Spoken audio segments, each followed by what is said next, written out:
Première vidéo de ce nouveau format uniquement centré autour du Metaverse. On commence avec The Sandbox. Fabien, c'est parti, on t'écoute.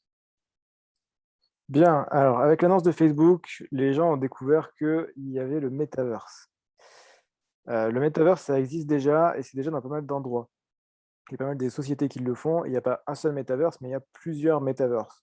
Donc du coup, le but de cette série vidéo, c'est de vous présenter les différents Metaverse qui existent aujourd'hui, quelle est leur économie, comment ça fonctionne, est-ce qu'il y a du monde dessus, est-ce que ça fait de l'argent, quel est le lien avec les NFT. Donc on va regarder tout ça ensemble. Donc ici, on est sur The Sandbox. The Sandbox, c'est considéré comme, l'un des plus gros metaverses actuellement et on peut pas y jouer. Là, la démo qui est là, c'est la seule chose qu'on peut faire. On peut pas y jouer. On peut voir un peu comment ça va marcher, mais on peut pas c'est juste une démo. En C'est une sorte de revanche, démo comme à ouais, l'époque sur PlayStation, on ne pouvait pas voir, enfin, ça donne juste un aperçu de ce qui sera possible de faire, mais qui n'est pas encore possible de faire aujourd'hui, c'est ça? ouais, c'est un trailer, ouais, ce qui paraît ouf, mais c'est encore uniquement un trailer. Par contre, ce qu'on voit, c'est qu'on voit qu'on peut faire pas mal de choses déjà. Il y a déjà un marché, on peut déjà acheter des choses, il y a déjà une carte et il y a déjà beaucoup de choses. Donc on peut, à partir du début, un metaverse, c'est un univers virtuel et si on est sur un univers virtuel, et beh, forcément, il y a des terrains, puisque des terrains virtuels. Donc pour ça, les terrains sont des NFT. C'est là qu'il y a le lien entre le metaverse et les NFT. C'est que chaque terrain est un NFT et que vous pouvez acheter, bah, du coup, vu que c'est un NFT, vous l'achetez sur OpenSea, tout simplement.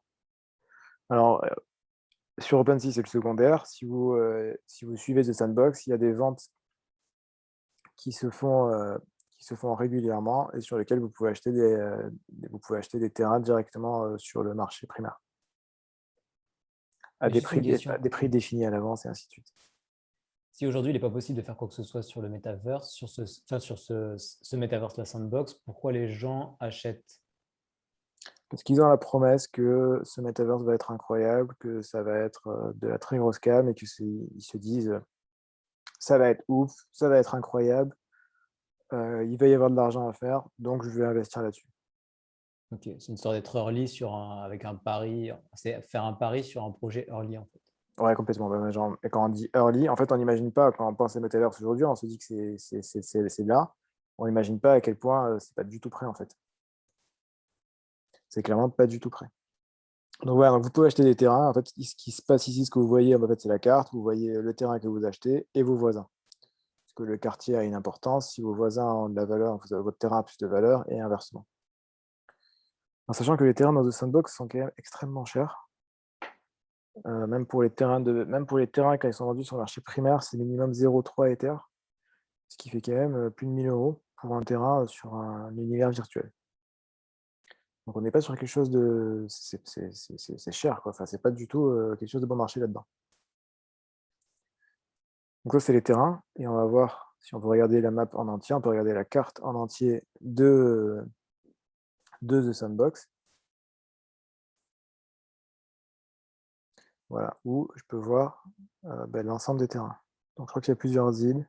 Ouais, il y a plusieurs îles et je vois, tous les terrains avec les personnes qui sont dedans et ainsi de suite. Donc quand j'achète un terrain, j'achète soit un petit terrain, donc une toute petite parcelle, soit j'achète directement une grande parcelle et voilà et après certains projets, en général, c'est beaucoup de NFT, ils aiment bien faire ça, ils vont allouer une partie de leur budget pour acheter un gros terrain. Par exemple, ici, dans le quartier, il y a Artblocks.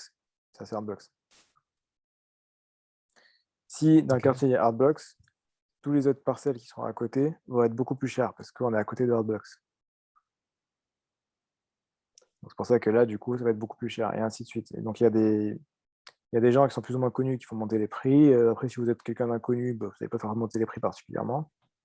Mais si vous êtes à côté de quelqu'un de connu, ça va avoir de l'importance. Il y a un quartier où il y a Larva Labs et Pranksy côte à côte. Bah, du coup, les terrains qui sont à côté, ils valent plus d'1 million. Parce qu'on dans la vie, en fait, si t'es à côté des Champs-Élysées ou enfin, juste de l'Élysée ou de quelqu'un de connu, ton quartier prend de la valeur. Exactement. Dans le metaverse, on a une crypto-monnaie qui est associée. Ici, en l'occurrence, la crypto-monnaie, c'est le Sand. Plutôt logique, Sand pour The Sandbox. Du Donc, sable. Sand, ouais, le sable. Donc, le Sand, c'est une monnaie qui a un cours. Je peux aller voir sur CoinGecko.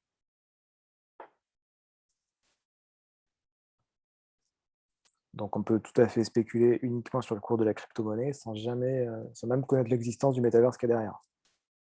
Alors, En fait, c'est une manière de spiler à la hausse sur le metaverse Sandbox de manière indirecte au final, sans avoir exactement. acheté un terrain. Donc, par exemple, ces derniers temps, ça explose. Ça fait une semaine que ça explose. Pourquoi? Bah, évidemment, parce que Facebook a parlé du metaverse. Voilà, bah, du coup, forcément, c'est passé de 1,60 à 2,40.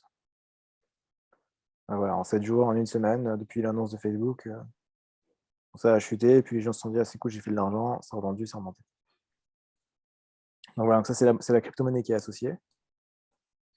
Et après, vous avez en plus des terrains. Donc, s'il y a des terrains, forcément, il y a des bâtiments dessus. Et donc, on peut aller créer des bâtiments et créer des jeux sur les terrains. Donc, VoxEdit, ça va être pour créer donc, ce qui s'appelle des voxels, donc pour aller vraiment créer des bâtiments. Je vais créer un building, je vais créer une maison, je vais créer tout un univers. Donc, apparemment, c'est un logiciel qui est assez compliqué à maîtriser. Et vu que c'est compliqué à maîtriser, il y a des gens qui sont spécialistes de ça et qui sont donc architectes dans le metaverse. Donc, comme un architecte dans la vie réelle, sauf que lui, il est dans le metaverse. Par exemple, si je prends ce studio, Tu as rencontré des gens, ces gens-là, non? Tu ne savais pas rencontrer à Paris, hein? ouais, c'est pour ça que j'en parle. Si vous nous regardez, mettez-nous un petit pouce bleu, un petit coucou en commentaire, ça me fera plaisir. Ouais, voilà. En plus, ils sont spécialisés sur The Sandbox. Voilà, donc ce studio, par exemple, c'est un studio, c'est une nouvelle société qui existe et qui s'appellent des méta-architectes. Donc, des architectes dans le metaverse. Ce qui paraît, ce qui paraît assez incroyable, mais voilà, tous les bâtiments qui sont là, ici, ils ont fait un petit modèle un peu chinois, un peu asiatique et tout ça. Bah, tout ça, c'est des architectes qui veulent le construire. C'est pas facile à faire, ça prend du temps, c'est compliqué. Faire tous ces éléments, c'est compliqué. Et là, vous voyez les images et vous dites, mais bon, c'est quand même un peu dégueulasse tout ça. On est quand même on se croirait dans la 8 bits, 16 bits, au mieux Super NES. Cela dit, sur la NES Super NES, c'était pas en 3D comme ça, hein. Ouais, mais en fait, enfin, alors, pour le coup, les metaverses aujourd'hui, c'est pas magnifique, hein. C'est même clairement pas magnifique. On est clairement on a C'est un mélange régressé au entre, niveau jeux vidéo, en fait, hein. C'est vraiment très, c'est très un bas. mélange entre Super Mario Bros, le premier, et Minecraft. Ouais, on est plus sur du niveau Minecraft que sur du haut graphisme. Pour l'instant, les jeux et les metaverses, ils sont sur des graphismes plutôt dégueulasses, hein. On est clairement pas dans le top du top. Donc ça, c'est les personnes qui vont construire des terrains et qui vont construire des bâtiments et ce genre de choses. Et enfin, si on retourne toujours dans The Sandbox, que je crois que j'ai perdu. Ah, il est là. On a, euh, on a des jeux qui vont être faits à l'intérieur des metaverses. Donc, je crée mon terrain, enfin, j'achète mon terrain. Sur mon terrain, je vais mettre en jeu. Et donc, du coup, les gens vont venir sur mon terrain et vont pouvoir jouer à mon jeu. Donc, évidemment, évidemment, le concept, c'est toujours de faire des jeux d'argent pour que, du coup, ben, je joue une certaine somme et je peux gagner ou perdre de l'argent. Et si mon jeu est intéressant ou ma parcelle est intéressante, ben, je vais pouvoir louer la parcelle de quelqu'un d'autre ou louer la parcelle avec le jeu dessus ou louer la parcelle avec le bâtiment qui est déjà dessus. En gros, je rachète un business. Je rachète un fonds de commerce Ouais, dans c'est le plus un fonds de NFT. commerce, c'est ça en fait. Ouais, c'est un fonds de commerce. Ouais. Donc, il y en a qui sont en train de créer leur fonds de commerce et il y en a qui se disent, ah ben, ça va être intéressant, je vais pouvoir racheter les fonds de commerce de quelqu'un d'autre. En fait, c'est réellement les mêmes. En fait, les comportements humains ils restent identiques dans le monde virtuel et dans le monde réel. C'est les mêmes, c'est exactement les mêmes. Ouais, c'est exactement pareil. Et enfin, dernière chose, les personnages, puisque forcément, quand on est dans le Metaverse, on se balade avec des personnages, c'est pas nous. Donc, on a des personnages, des caractères, et ces personnages ont des vêtements, forcément, ils sont pas à poil. Et vu qu'ils ont des vêtements, les vêtements sont appelés des wearables. Les wearables sont des NFT, qui sont des collectibles. Il y a des événements, ou pendant certains événements, on peut gagner certains vêtements spécifiques, certains vêtements édition limitée, donc qui ont plus de valeur, et ainsi de suite. et dont certains qui ont une valeur quand même assez plutôt démesurée, puisqu'on est sur on est sur 12 000 pour la tenue, quoi. C'est énorme. Comment ça explique que ce soit si élevé? Parce qu'il y a beaucoup de spéculation. C'est pas la vraie valeur, elle n'y est pas. On est énormément, énormément sur de la spéculation. Même s'il n'y a pas vraiment de vraie valeur, hein, c'est un concept très subjectif. Voilà, et donc tout ça, ça se retrouve dans OpenSea, puisque tout ça, c'est des NFT, dans la catégorie The Sandbox. Évidemment, tout ça se fait en Ether. Ça va pas trop changer, ça, pour le coup. À terme, je pense que ça va changer parce que ça coûte trop cher les Ethers. Ou voilà, donc du coup, on peut acheter en Sand ou en Ether. Ça, c'est plus des petits objets qu'on peut mettre à droite, à gauche. Il va y avoir des vêtements, il va y avoir enfin, tout et n'importe quoi. Ça devient extrêmement important. Et donc après, il y a forcément des effets d'annonce. Il y a des gens qui sont mis dans le metaverse. Donc Snoop Dogg est arrivé dernièrement sur The Sandbox. Donc Snoop Dogg a un gros terrain. Pas une phrase que j'entends tous les jours, ça. Snoop Dogg est arrivé récemment sur le Sandbox. Ouais, clairement. Donc voilà, Snoop Dogg, je crois que je sais pas s'il a une île ou un gros terrain, mais en tout cas, il a Est-ce qu'il a une voiture? en tout cas, il a un énorme terrain. Et sur son terrain, il fait des soirées, puisque c'est Snoop Dogg. Est-ce Et qu'il pipe my ride sur ces... ouais, j'imagine. Ça, c'est pas Snoop Dogg, ça c'est. Non, je sais Ah, plus qui c'était. Coolio, non? Non. Coolio, non, Coolio, autant pour moi. Ouais, je crois que c'était Coolio. C'est pas une chaîne hip-hop, hein, on faut nous pardonner. Donc voilà, donc Snoop Dogg a un terrain. Sur son terrain, il fait des soirées. Et pour rentrer dans les soirées, eh ben, il faut un pass. Donc on achète un pass pour pouvoir aller sur le terrain de Snoop Dogg pendant ces soirées. Et surtout, ce qui s'est passé dernièrement, c'est que vu que Snoop Dogg a acheté des terrains, enfin acheté, je pense qu'on lui a donné, vu qu'il a des terrains, tous les terrains qui sont à côté de Snoop Dogg ont pris une valeur phénoménale. C'est incroyable. Puisque du coup, on habite à côté de Snoop Dogg. Donc on peut voir les soirées, tout ça, on peut voir depuis sa maison, on peut voir les soirées de Snoop Dogg et ainsi de suite. J'ai envie de te dire, qu'est-ce qu'on attend, quoi. Ouais, exactement. Donc pareil, il y a des événements et là, enfin, j'ai vu ça hier, je vais passer ça hier. Il y a la ligue de handball coréenne, je crois, qui s'est mise sur The Sandbox. Il y a énormément de monde qui arrive. La Ligue de handball coréenne, je t'avoue que c'est pas En fait, ça m'étonne pas trop. C'est des personnes qui sont pas hyper connues et qui vont profiter du metaverse justement pour pouvoir attirer de la notoriété parce que c'est un peu nouveau. Donc, quelqu'un qui est même ne serait-ce qu'à moitié connu et qui va sur le metaverse, bah, ça permet d'avoir une news en disant cette personne-là va sur le metaverse. Ok. Il y a pas mal de. Alors, pour l'instant, l'objet principal, c'est de dire voilà, il y a des DJ qui vont là-dessus. Donc, deadmau5, c'est un DJ plus ou moins connu. Et donc, du coup, les mecs, ils viennent, ils vont dans les metaverses, ils font des soirées. Alors, le truc, c'est que The Sandbox, c'est pour ça que ça m'étonne un peu que ça marche autant, The Sandbox, c'est qu'on ne peut pas faire grand-chose, puis de toute façon, le jeu n'est pas jouable.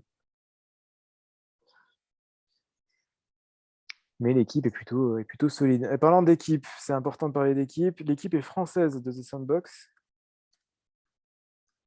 C'est plutôt rare pour être souligné.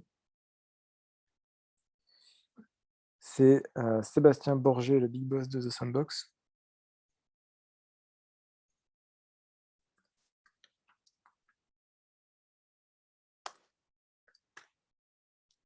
Bon, ça reste important de savoir qui sont les personnes derrière. Sébastien Borgé qui a l'air d'être à New York apparemment. Ah, NFT New York City. Ouais, Arrête de parler de ça, ça me déprime. il y va tous les ans, oui, je sais. Tous Voilà, les donc ans, c'est quoi? C'est lui qui a créé The Ah, Sandbox, c'est une star, lui, cofondateur. non? Ouais, bah, c'est une star. Lui. Cofondateur, donc c'est lui qui a créé tout ça et qui était un ancien développeur de jeux mobiles et qui du coup est passé sur des jeux, sur des jeux blockchain en fait.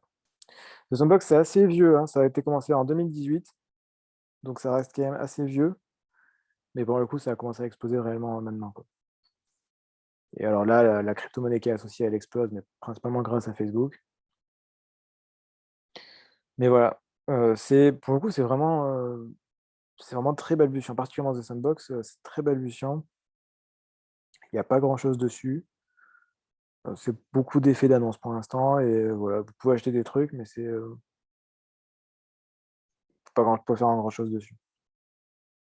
Voilà, donc il y a des choses qui se créent, il y a des architectes qui se créent, il y a clairement des choses qui vont être faites.